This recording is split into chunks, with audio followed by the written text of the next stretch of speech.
some breaking news. Opposition MPs have declared that they are going to be protesting on the Adani issue shortly in front of the Gandhi statue in Parliament House. You remember the Congress had earlier announced that they would also be launching protests from the Parliament to the streets today. They'd announced that they're going to be holding countrywide protests in front of the LIC building and the SBI offices. Remember, these are the two organizations that the opposition is saying might have been too exposed to the Adani scandal because of their investments. Very quickly, let's go over to my colleague Arunima and Pallavi. Both are with us this morning to give us more context on this entire story. Let's go over first to my colleague Pallavi to understand more about what the opposition has planned. Pallavi, I believe earlier the Congress had already made it clear that they were going to host nationwide protests, but obviously focused in Delhi where the parliament is going to take place. Can you bring us more details? Can you also tell us which opposition parties might we see join them outside today? Well, today the meeting has already begun, and you can see, as we had said, barring the Trinamool Congress, all other opposition party meetings are very much taking place. And the Trinamool Congress's strategy is very clear that we had already decided on Thursday that we will allow the motion of thanks to take place from today onwards, where we can raise a point as far as the Adani issue is concerned. However, they're going to be sending two MPs as far as this protest outside the Mahatma Gandhi statue is concerned, so as to make it clear symbolically that opposition seems to be united. Now, we'll have to wait to see what happens post the meeting, whether the motion of thanks is actually allowed. Meanwhile, the Congress has given multiple notices, both in Lok Sabha as well as in Rajya Sabha, and all of them are suspension of business and adjournment notices, which means every other business of the House must be suspended immediately because this is a matter of urgent importance and there should be a debate and discussion on it. However, the government so far, the Speaker, the Chairperson, so far have rejected it, saying that this has got nothing to do with the government, and whatever clarification had to be given has been given by the Adani groups, the RBI as well as the SBI. Okay, Pallavi, thank you. Stay with us, please. Let's go over now to my colleague Arunima. Arunima, could you tell us more details first about the meeting that's already in progress? Then I want to come to you for more questions about what the opposition strategy might be and what we do know. You know, the opposition, like Pallavi was elaborating, wants to really gherav the government, pin down the government on the issue of LIC and SBI's exposure as far as the Adani issue is concerned. Could there be a break in the opposition ranks? Like Pallavi was just elaborating, TMC seems to be taking a more nuanced position. The government on its part has completely rejected the demands from the opposition. From the finance minister onwards, we're seeing minister after minister, including the parliamentary affairs minister, come out and say that the regulator's job is to look at what is happening in the market. The government has no role to play in there. From the government side, from the RBI side, a clarification has also come that as far as exposure of SBI and of LIC is concerned, it is not a cause of concern at this point. So what is it that the opposition wants the government to answer is what the government has been asking. At some point, if not today, perhaps down the week, you could see the discussion begin on President's motion, the thanks motion for President's speech. But the opposition does want to underline the point that the government is unnecessarily aiding and helping Adani, to which the government counters that there are opposition rule states as well, where the same corporate has been handed over projects. So questions have been asked by the government as to why you are alleging any kind of bias from the union government side when same has been replicated by your governments in various states. Arunima, just stay with us. Let me just tell our audiences what you're looking at on your screens right now is footage from the opposition meeting as it is in progress today. Remember, Parliament's going to start in just a few minutes from now too. Arunima, can we just come back to you? For our audiences, if you could really break down in layman's terms what the accusations the opposition are making are. For example, when it comes to LIC and SBI, the kind of exposure they might have to the Adani stocks. Could you give us more of a breakdown of what the opposition at least is alleging? So that's the point of the opposition's concern. That is what they're saying, that these stocks are crashing.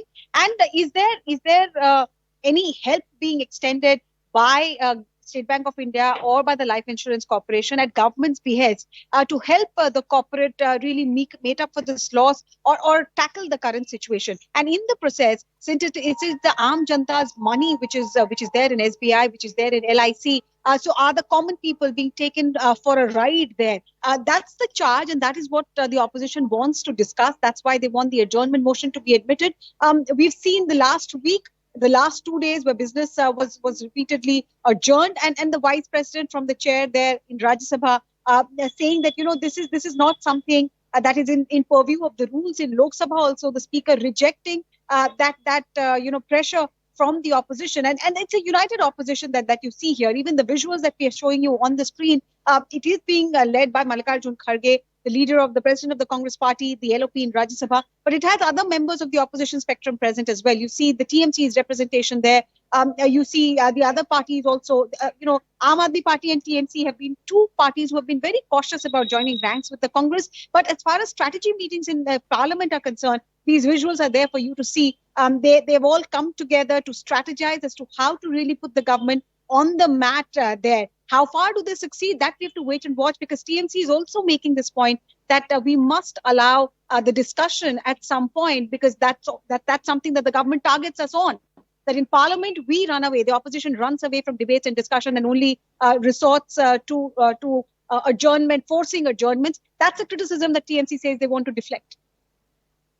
I understand from you, in the days that have already passed in Parliament, in the budget session, since this issue has come to light first, what is the strategy we've seen? Who are the leaders we've seen really take a leading role when it comes to this entire issue? I know that, for example, Mahua Moitra from the TMC has been very vociferous on Twitter. Have we seen some of the more vociferous leaders translate that into action when it comes to what they've been saying in Parliament? On the floor of the House, there's hardly any business that has happened. I mean, after you saw the president's speech to the joint session and then the finance minister presenting the budget, of course, those two were allowed. Those are constitutional, part of the constitutional scheme of things. So those were allowed. But since then, Thursday and Friday, you saw the opposition forcing repeated adjournments and hardly any particular leader getting a chance. Of course, there are leaders from the opposition spectrum. From the Congress, for example, there is Nasser Hussain, there is Manish Tiwari, there's Ami Yagnik. They've all come out and spoken on this. There's also the Aam Aadmi Party leader, Sanjay Singh in Rajya Sabha, Derek O'Brien in Rajya Sabha as well. So there are leaders from across the political spectrum, Manoj Jha of RJD, who have been raising this matter. When the House gets adjourned, they come out and speak to the media. Mahua Moitra, you mentioned on Twitter, she has been at the forefront of this campaign. But on the floor of the House, there is hardly any chance that the opposition has got, because they have been demanding a discussion, and that demand has been repeatedly rejected by the chair. Okay, Arunima, stay with us. Let's go back now to my colleague Pallavi, who is also with us on this entire story.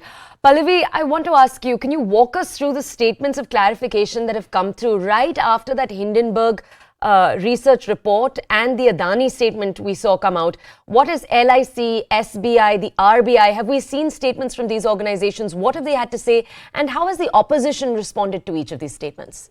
So the government made it very clear that it's got nothing to do with us, and therefore we don't want to get involved, and therefore that's the grounds on which even a JPC has been rejected. And what the government has always cited is that clarifications have come in from the concerned agencies. So in this case, we're talking about the RBI and the SBI. Both of them underlying the fact is, Toya, is that there is a robust economy, robust banking sector, because that was big worry. With the stocks would crash, whether the banking sector would be affected. The SBI made it very clear that only a minuscule amount of the SBI was used as far as the funding of the Adani shares or the company is concerned. And similar statement by the RBI that there's nothing to worry about. In fact, taking that step forward, Nirmala Sitharaman has already made it very clear to her interview to us that the banking sector in India is at a very comfortable level and the government has got nothing to do with it. Obviously, opposition parties are not going to be accepting this statement. Obviously, opposition parties say that if this is really the case, we are not investigating under the Hindenburg report, but we want a clarity to come in from the government. Now, the Congress's stand is a little different. They're taking it a step further, which is what they said today in the morning when Kharge said that, Adani is a considered to be close to the regime, and therefore the Prime Minister must issue a statement. But that's political standing which the Congress party has already taken. Possibility of Rahul Gandhi also making a statement at some point of time, maybe as a part of the motion of thanks which is taken up in Lok Sabha. But I think it's also important to watch out to see what really happens in the House today, whether the Trinamool Congress will have its way in having a debate and discussion on the motion of thanks, or whether the opposition by and large, because of the multiple notices that they've given, really not allow the House to function.